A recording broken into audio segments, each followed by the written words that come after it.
And now, you're tuned in to RBLR, the home of Tampa Bay's RBLR Sports. What's up, guys? What's up, RBLR Nation? Hope everyone's having a good week, night, weekend, whenever you're tuning in. We've got ourselves a good episode this week. Surprisingly, some kind of big news happened this past week with the Bucs. So we'll talk about it. We'll get into it.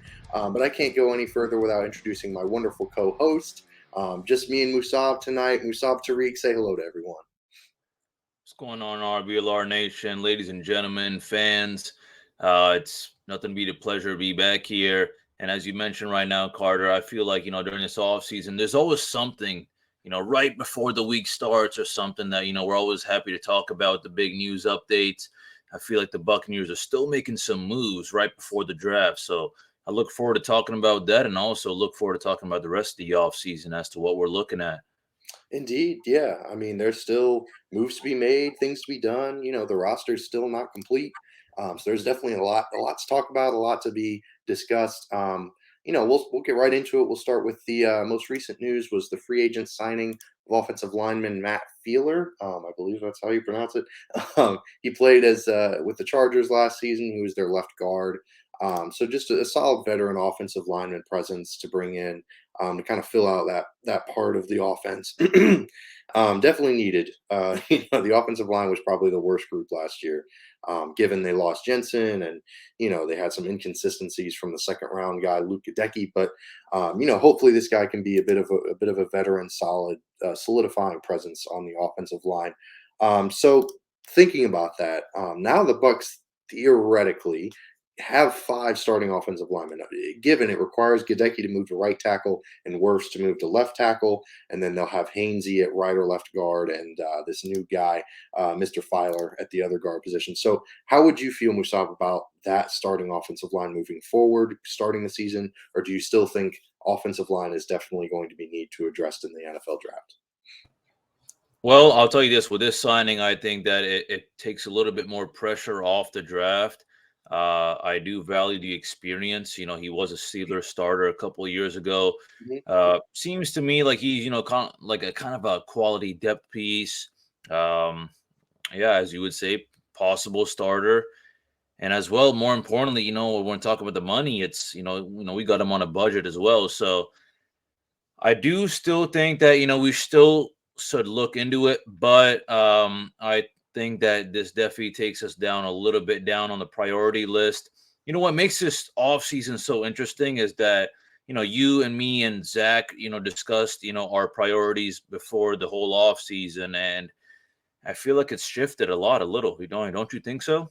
Absolutely. No, I'd agree with that 100% because going into this season or this offseason, I think we were under the assumption that Jamel Dean wasn't going to be back. We assumed that, they were just going to be void of so much talent across the board on this roster. And I think they've done a really phenomenal job of filling that out. They brought back Dean. They've signed a bunch of guys to kind of fill out the roster. So it's definitely changed a lot of, like you said, the priority list when it comes to the draft. And I definitely love what you said about taking the pressure off because he can definitely be a starter for this year.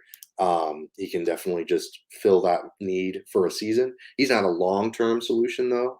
So I would still love for them to address this need in the draft and kind of maybe try to find a guy to sit and learn from him, or maybe even, play in some emergency situations, whatever the case may be. Um, so yeah, I mean that's kind of all there is to that. I mean it's a big sign, or not a big signing, but it's a good signing, but maybe not earth shattering or anything. The big earth shattering news, we wanted to play it back a little bit. Devin White has requested a trade, or the news is kind of weird. It's come out that he's requested a trade. The timeline as to when he requested this trade is a bit unclear, and it's a bit odd, the timing, because he's requested a trade at this point in free agency when a lot of teams have filled up their salary cap. There's not a lot of teams out there that have the excess money to spend on an interior linebacker, unfortunately. So it was a bit odd to me to hear this news come out. So what are your initial reactions just to Devin White requesting a trade? I mean, how are we feeling about it? Seemed a little odd to me now that you say about, that it's, yeah, towards the end of the season, so many off-season moves have already been made. Right. It's, I don't know, listen, the guy's a beast and all that, but he's looking for something kind of out of context. And I've seen some articles already, with Jason Light mentioning that we're not trying to trade him or something. The way I see it is that this is just something that we're gonna have to work out, but this is gonna work out the Bucs way, not Devin White's way. I'm not some kind of big fall for some media guy, but all these kind of things are coming straight from him. He's the one saying that, like I do want to be the highest. I do want to be the highest, paid linebacker because I think I deserve it and all that. These kind of issues seem like are going to be some kind of, in the office kind of talks, Jason Light and some other guys and Devin White, they're going to have some talks, work it out and all that. I don't think they have any really intent to trade him. So at first I was thinking, okay, well, let's see what we can, do. But I don't think I can see anything really happening. I really do. I really do see him, ending up with the Buccaneers. I think we'll work something out.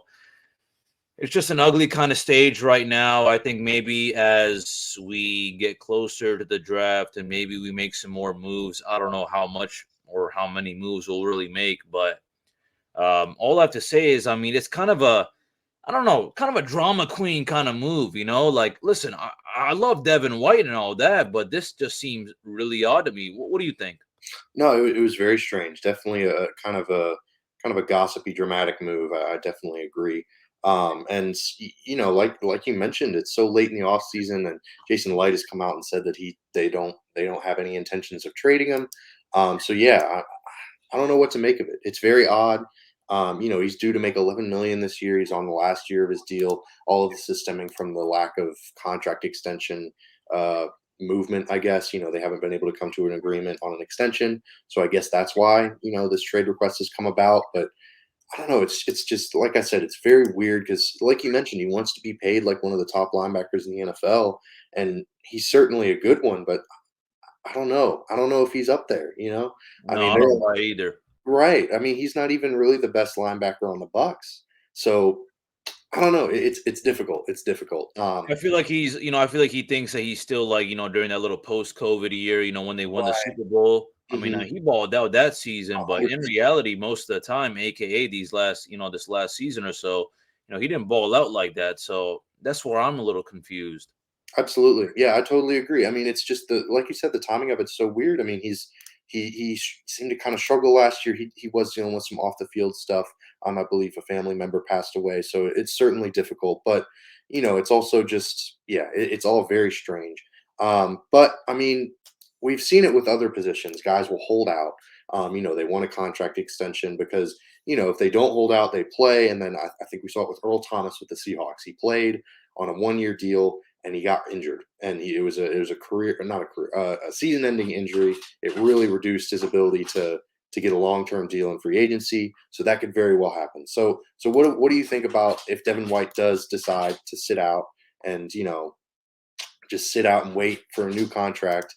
How would you feel about releasing him as opposed to just trading him or just letting him sit out? If he wants to be sit out, then I can't control the guy. I mean, for that reason, then I think we should maybe target maybe like a late, maybe kind of, second round, maybe day 2, day 3 kind of pick. Especially with the whole kind of offensive line and signing as well. I think that a lot of things have shifted. But I don't know, Carter. I think that we still need a little bit more time to figure out what's going on. I mean, there's only so much you and I can really figure out what's going on. I mean, I feel like there's a lot of kind of talks going on behind the scenes in the back office or in the front office. It really is what I mean. Right. But I don't know. It just seems so odd to see how this is happening like so late. I've heard some like talks in the beginning of the offseason about this, maybe. Right. But why is this talk happening now? Is what really seems odd to me. But what do you think about that? I don't know. I'm a little confused, honestly. I'm really confused about this as to what's going on because, you got one guy who's like saying, I want to be paid more. I'm Mhm, looking to maybe find a team that can pay me more. But on mhm. top of that, then you got Jason Light saying, well, we're gonna find a way to make something happen, and we intend to keep Devin White on this team. So I don't know what's going on. It's kind of a mystery story. Absolutely. Yeah, a huge question mark. Yeah, we can sit here and speculate, and like you said, it's all front office talk. It's all going to be, things that we don't really have any awareness of. So yeah, I mean, it's very odd. He's the unfortunate thing is that both him and Levante David are on 1 year deals this year. So this is kind of a big thing because if the Bucks do extend him, then that kind of secures a little bit of the linebacker position moving forward. But if they aren't able to, if they have to release him, or if they just make him, or if he just plays out the 1 year deal, then they still have to address the position. So I guess my next question is kind of a way to segue into: does this raise the linebacker position in terms of draft need? I mean, we haven't even really discussed the position, but if David's on it, David's probably on his way out, and if White is on his way out too, which it seems like it might even be this season.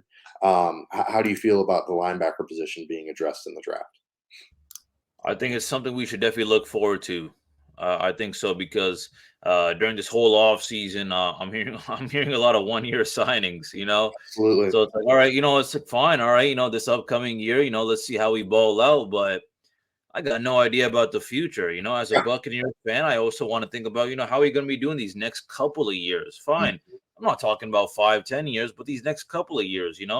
For sure. So fine, so be it. We have these guys for the next year, but it's also important to, look in the future as well because we got a lot of issues going on with the kind of future situation. In my opinion, I think that right now we're hanging by the thread.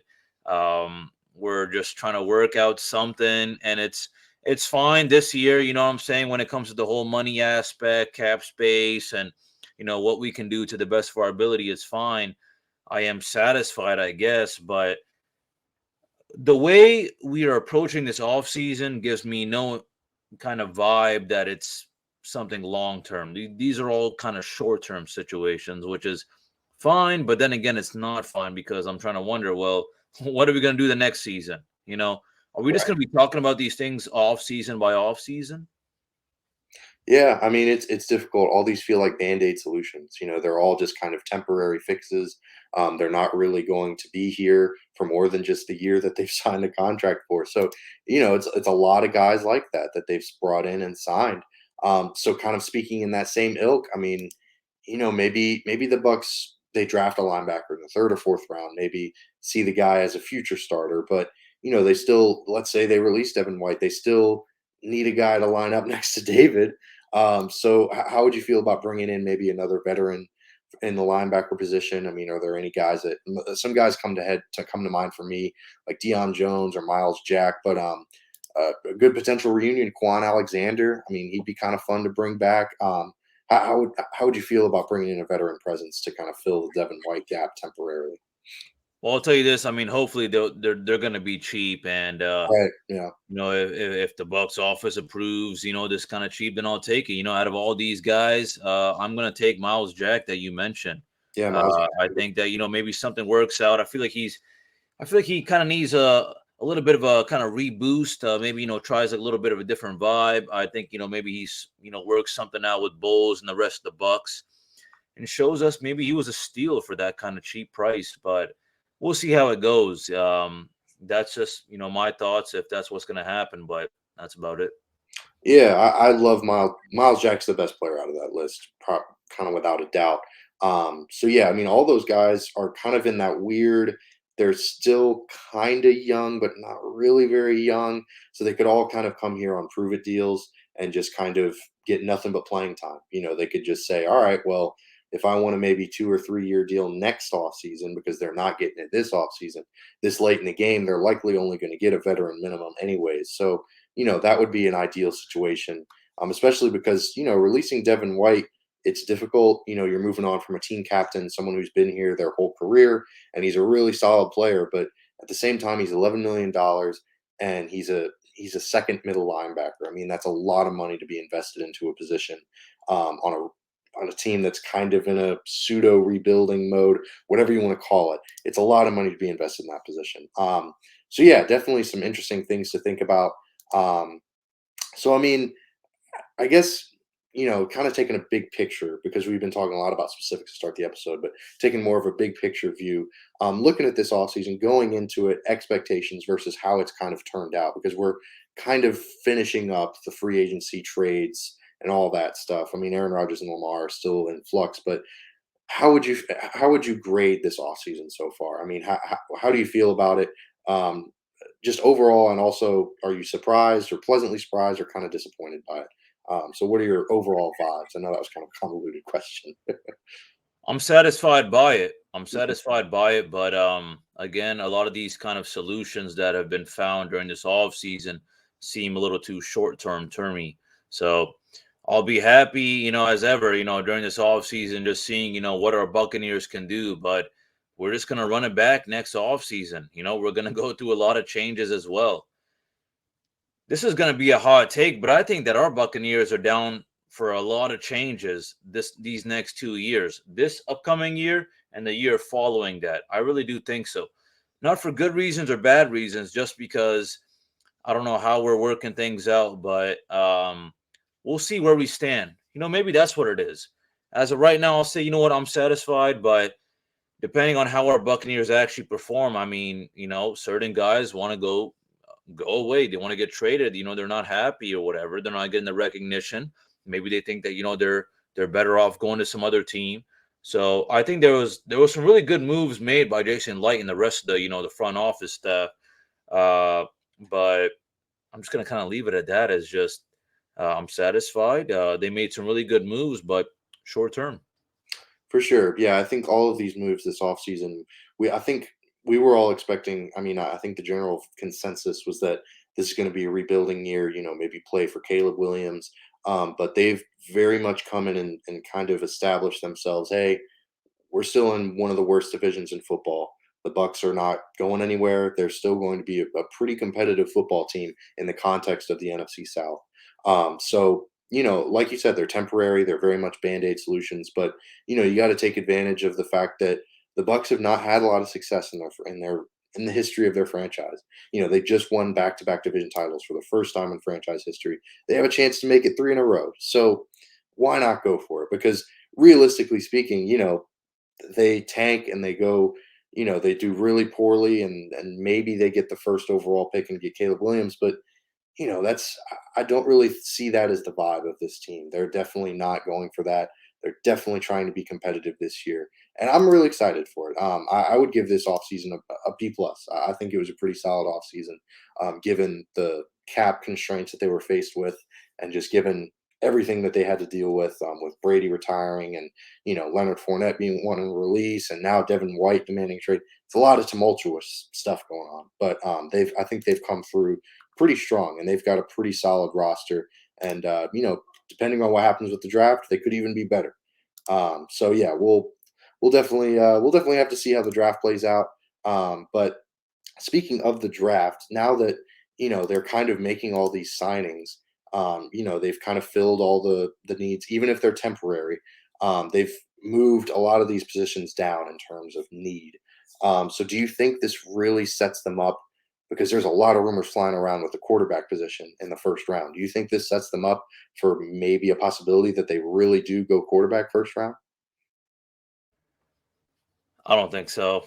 You don't think so? No, I don't think so. It's just, I don't know. Yeah, I think it's just going to come down to, the Baker Trask kind of battle. Sure. I still don't think we have a lot of holes to fill. I don't think that the quarterback situation is something that we definitely need to fill. Um, Right. for me, I'm not gonna act like I'm some big Baker guy, and I used to be a big Trask guy, but right now, because the guy's barely played any much, I'm not gonna act like I'm a Trask guy either. But we'll see how it plays out. For me, my kind of thing is, let's just kind of get some third stringer, maybe free agent wise, or maybe late round. I'm talking late rounds. You know what I'm saying? But Sure. there's a lot of other positions we need to focus on. I'll be honest with you. I'm still open to prioritizing something like the offensive line even after the signing. Uh, Absolutely. there's just still a lot of things to look at. I think maybe a couple of days before the draft, we'll have our podcast as well, and the front office will have their time as well to kind of look at where we stand actually. This is it. 5 days before the draft. These are the guys that we have. So we'll see how it goes. We're getting closer and closer to the draft. But as of right now, nope, I'm not leaning towards this kind of hot QB first round pick situation. All right, I'm with you. I'm with you. I think that, like you said, there are just too many holes on the roster, too many aging veterans to really go just quarterback. This team's not a quarterback away from being contenders. They're not looking to. They don't have a complete young roster built around that position, and then they can just draft a young quarterback and that's it. They've got a long way to go before that's the reality. But it is kind of an interesting point. Trask and Mayfield are both free agents after this year. So the position is going to need to be addressed at some point, whether it's this year's draft or next year's draft. Like you said, maybe a late round pick. But yeah, it's definitely going to be interesting to see how they do, just what they do with that first round pick, because that's the most important one. If you don't hit on that first one, then it's tough sledding moving forward. But one thing that's not in question, one thing that's definitely a first round pick is definitely the RBLR shop. I mean, that place has some number one overall pick, first round.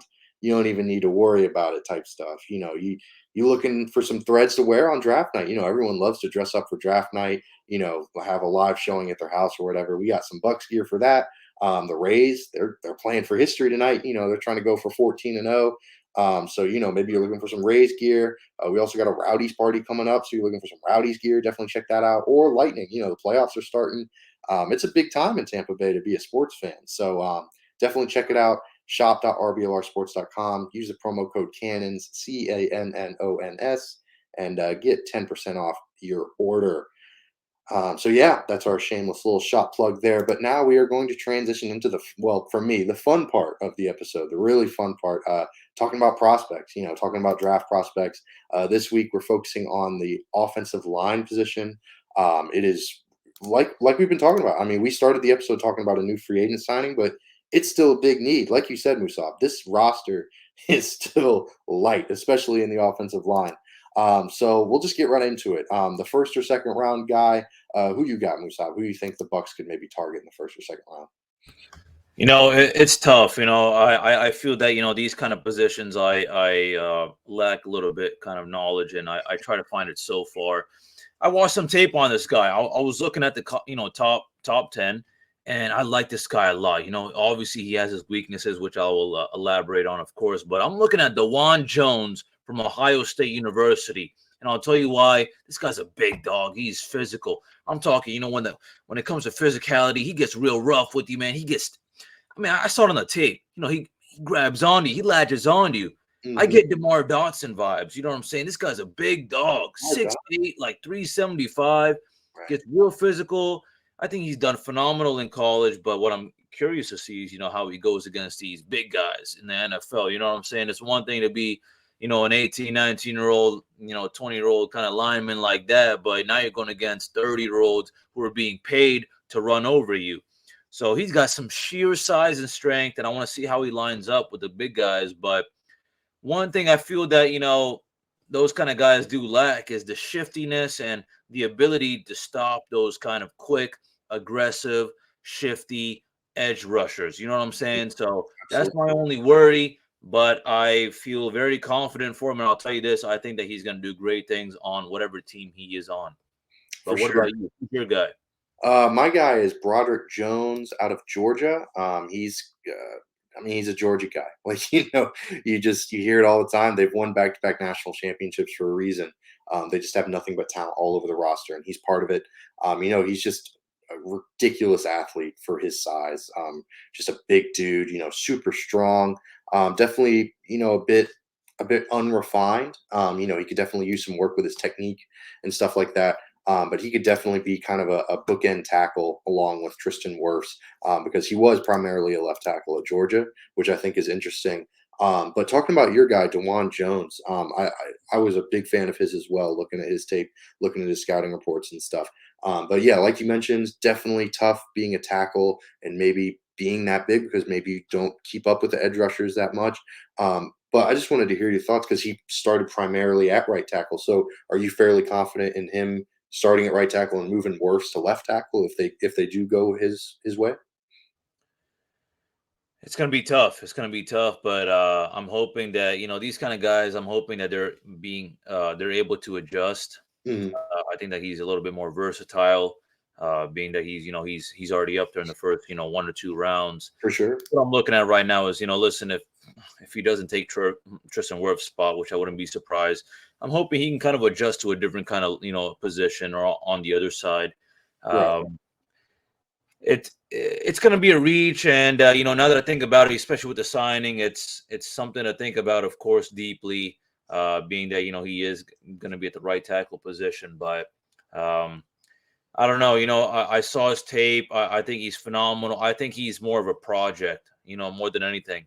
For I sure. have no expectations that he's just going to come on in and start running the show with the rest of the guys on the starting line. I think it's going to take a little bit of time for him to learn, but hopefully soon, but yeah. Right. But I will say I mean, the Tristan Wirfs to left tackle discussion has been going on all offseason. So even if they don't feel comfortable with him moving to left tackle, it seems like something that's maybe in the works. So I definitely wouldn't be surprised to see them go his way, because you know how much of a disaster Luka Decky was last season. So moving Luka Decky to right tackle would just be tough. So I don't know. I don't know. I'm not 100% sold on Luka Decky, which is why I'm so enthusiastic, as I think you are as well, about the Bucs taking an offensive lineman in the first couple rounds. But speaking of that, now we'll move to the third or fourth round prospects. Who's your guy in the third or fourth round when it comes to the offensive line? Yeah, my third or fourth round guy is honestly kind of same stuff as Jones, as I mentioned before, but I really do think that this guy has something a little bit special. Looking that he's in the later rounds. He's crazy athletic. I'm talking, this guy's almost same size, like 6'7", a little bit over 300. But I really do think that this guy's a little bit more athletic. I think that, when it comes to those weaknesses that I was mentioning before with Jones, with the whole shiftiness, uh, he lacks it as well. But I do think that he is someone who can easily pick it up beforehand. You know what I'm saying? Absolutely. So yeah, the footwork and the ability to stop, the quick and shifty rushers, that's something he's got to work on. But again, a big aggressive beast. I really do think that he's still going to make an impact. I don't think that he's just going to be absolutely irrelevant no matter what team he ends up on. It's a competitive game out here. It comes to size and speed and skill. I think he's already down with the size and the skill. There's a few things he needs to work on the skill, but it's really the speed that he lacks. That's my only kind of thing. But I would love this guy as well. Blake Freeland, BYU. But who's your guy? Yeah, Blake Freeland was a great guy that I was looking at. Mine is Matthew Bergeron out of Syracuse. He's kind of more of an interior offensive lineman, but I think he's kind of a versatile guy. He can play left tackle as well. That was actually his primary position this past season. But he's kind of listed as an interior offensive lineman. Who knows? So he's one of those versatile pieces. Kind of Robert Hainsey's kind of in the same ilk, except he's more of an versatile in the interior. You can play center or guard. So I thought he was a really interesting guy to look at. I mean, all these guys are freaking huge. They're offensive linemen. But this guy's definitely more of a run blocker. He's not great in the passing game, which is kind of tough. And when he's not engaged in double teams with the rest of his guys, he can be a bit vulnerable when it's just one-on-one matchups, which is a bit tough. But these are all third and fourth round guys. As we get into these later rounds, their flaws are going to be a bit more obvious. So it's just unfortunate, but you're taking a chance on these late round guys. Well, that's what I've noticed with these big guys as well. Right. Is my two guys. I know when I was looking them up and seeing the tape and all that, I feel like they are more on the side of dominating the run game compared to the pass game. Mhm. It's hard when you're going against some shifty edge rushers, and we're going pass game, and it's hard to kind of be really being able to block those guys as well. I think these guys are phenomenal with their aggressivity to provide some kind of extra yards in the run game. But yeah, I'm right there with you. It's kind of hard to think about, especially now that we're talking about the later rounds. How do you find the perfect lineman? It really is hard because you're looking for size, you're looking for speed, but on Right. top of that, you're thinking about, well, is this guy experience and does he have some skills to bring to the table? Right. And our first two guys, I'm with it on both, but yeah, I'm looking forward to seeing who's your sixth, seventh round guy now. Oh man, I had to go homegrown for my guy. I went Donovan Jennings out of USF. Go Bulls. He'd definitely be a late round guy. He'd be a seventh round guy, maybe even undrafted. But he's a hometown guy. He went to Gaither. He's from Tampa. He's another guy that's pretty solid in the run, decent athlete, pretty good getting off the line, but he's just not quite comfortable as a pass protector. But I will make the point because we've been talking a lot about these guys and they are stronger in the running game. And I think that was intentional on my part. I don't know about you, Musab, because the Bucs were the worst running team in the NFL last year. I mean, good gracious, they need to get better in that department. And a lot of that has to do with the offensive line. So why not take some chances on some guys that are maybe leaning more towards the run? So yeah, Donovan Jennings is my guy out of USF. He's more of a tackle, but he's kind of a versatile guy. He can play all over the offensive line. So he would be a guy to maybe take a flyer on as a seventh round guy or an undrafted free agent, more of a depth piece. But you never know. Seventh round picks sometimes work out. Not very often, but sometimes they work out. Who's your day three guy moving forward, Musab? Yeah, sometimes they end up being hidden gems, Carter. I know that's right. I know that's right. Well, I'm right there with you with the whole kind of run game domination. You and I kind of both had the same kind of mentality. I'll tell you this, when I'm looking at all these guys, it always comes down to listen, you're not gonna pull up on, looking at all these kind of draft reports and everything and say, oh wow, I just found the perfect guy for the Buccaneers. There's no such thing as a perfect offensive lineman unless you've already been experienced and you're some all-star, you know what I'm saying? Yeah. So every single one of these guys is going to have their weakness. But that being said, my third guy, I had to think a little bit hard about this, just because I'm thinking, at this point, who is relevant, to actually pick. And I'm looking at Antonio Mafi, all right, from UCLA, another big dog. He seems quite versatile. I'm looking at where he stands exactly when it comes to being an offensive line. I feel like he knows a little bit about everything there is to being an offensive lineman. He's been able to kind of adjust to different positions. At this point, I'd hope we'll snag someone, but I don't know. I like this guy if we can get him, sixth round. Scouts are sleeping on him with his ability to play guard because this guy plays violently. Every single one of these guys, I saw their tape. They're mad. You know what I'm saying? They're aggressive. They're mad, man. They just run over a lot of these guys they go against, but I want to see how they adjust to the NFL. And it gets harder and harder when you come, when it comes to looking at these fifth, sixth, seventh round picks, So I'll tell you this, man. I love your pick as well. I actually do know of him as well. When I used to watch some football at USF, when they had their good times, I'm not gonna lie to you. When they weren't doing well, I just would fade away and not act like I was a USF football fan. But no, man. So yeah, my guy's Antonio Mafi. We'll see how it goes. This one's a reach. At this point, I'm thinking, this guy's probably gonna get picked. If we're gonna get a guy like during this round, this guy I feel like is already gonna get picked beforehand.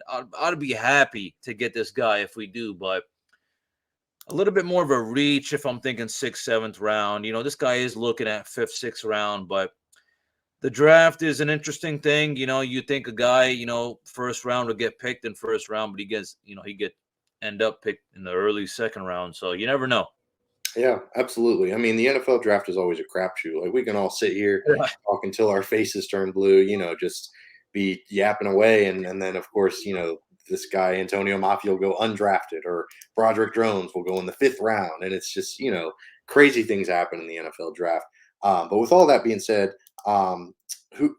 we talk about all these positions so far, but we haven't really done this yet. So I wanted, we have an opportunity. Unfortunately, our partner in crime, Zach Blaine's not here, so we got a little extra time. So, where is your ideal spot to pick this position? Like in the draft, is it first or second round, or maybe you're thinking more third or fourth round need? Where are you thinking for the offensive line position to be drafted this year? I'll be honest with you, as of right now, I'm thinking second, third round. When it comes to first round, I'm still thinking. I'm still thinking indeed, just because you already mentioned it already, Carter. That first round pick has to be an iconic pick. You know what I'm saying, man? Absolutely. That's your statement pick for your organization. Even second and third round, you know what I'm saying?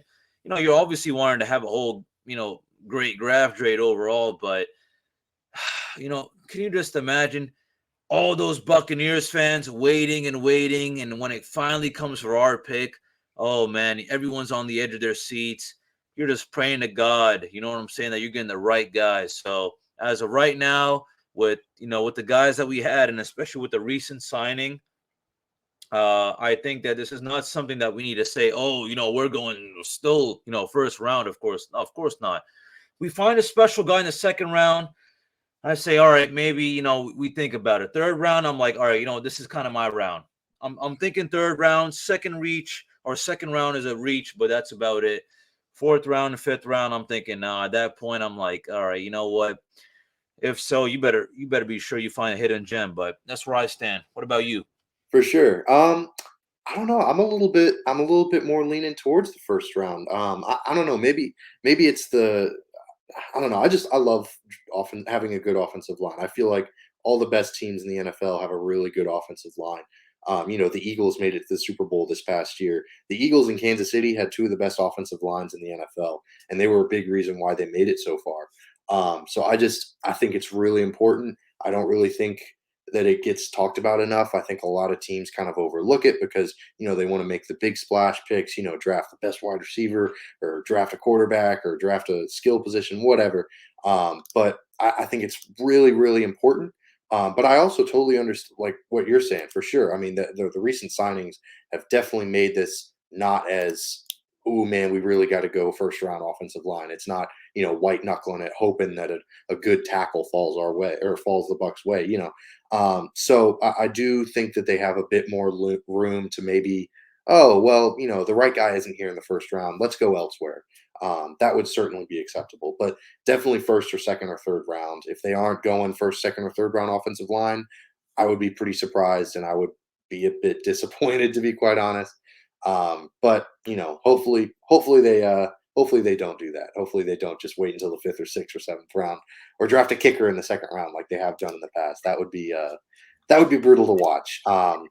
But speaking of brutal to watch, thank you all for tuning in. We're kind of near the end of the episode. But without y'all, we wouldn't have a job. We wouldn't have anything to talk about. We'd just be, on Zoom or FaceTime, just talking about the Bucs to ourselves, and that's kind of boring. So thank y'all for tuning in. We really appreciate y'all. RBLR Nation's the best. Like and subscribe if you're enjoying what you're hearing. Check us out on YouTube. Definitely hit that like or subscribe button. You can also follow us on all the socials at RBLR Sports, Facebook, Twitter, Instagram, whatever your choice is. But thank you again for tuning in. The Flash, the old days, the OG. So thank you again for listening. And as always, go Bucs.